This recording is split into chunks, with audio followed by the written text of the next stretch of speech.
Hi viewers, welcome to our channel. இன்றைக்கி நம்ம சேனலில் என்ன ரெசிபி பார்க்க போகிறோன்னா, இட்லி தோசைக்கு தொட்டுக்கிற மாதிரி சூப்பரான ஒரு சட்னிங்க.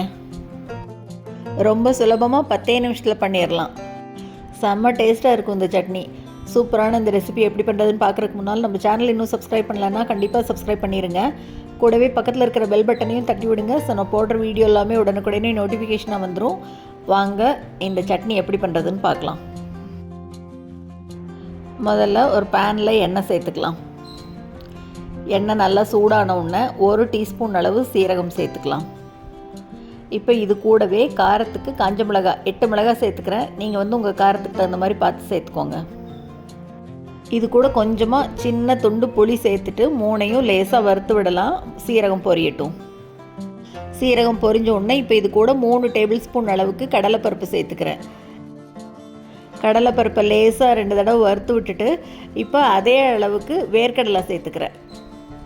வறுத்த வேர்க்கடலை தான், தோல் உரிச்சதே வாங்கியிருந்தேன், அதை தான் சேர்த்துக்கிறேன். இப்போ 2 பருப்பும் நல்லா வறுபடட்டும். லைட்டாக கோல்டன் ப்ரௌன் வரணும்.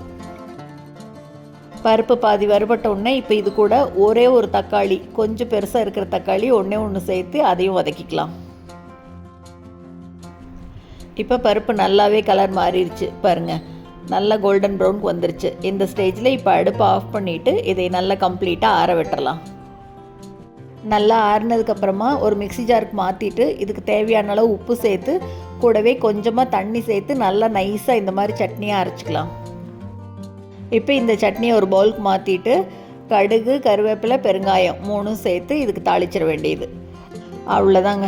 செம்ம சூப்பராக இட்லி தோசைக்கு தொட்டுக்கிற மாதிரி சூப்பரான சட்னி ரெடி ஆயிடுச்சு. இந்த சட்னியை தொட்டுக்க வச்சு பாருங்கள், எவ்வளோ இட்லி ஊற்றினீங்கனாலும் பத்தாது, அவ்வளோ டேஸ்ட்டாக இருக்கும். இந்த ரெசிபியை நீங்களும் செஞ்சு பார்த்துட்டு மறக்காமல் கமெண்ட்டில் சொல்லுங்கள். இந்த வீடியோ உங்களுக்கு பிடிச்சிருந்ததுன்னா லைக் பண்ணுங்கள், ஷேர் பண்ணுங்கள், கமெண்ட் பண்ணுங்கள். மறக்காமல் நம்ம சேனலை சப்ஸ்கிரைப் பண்ணுங்கள். கூடவே பக்கத்தில் இருக்கிற பெல் பட்டனையும் தட்டி விடுங்க. ஸோ நான் போடுற வீடியோ எதுவுமே மிஸ் பண்ணாமல் பார்க்கலாம். தேங்க்ஸ் ஃபார் வாட்சிங்.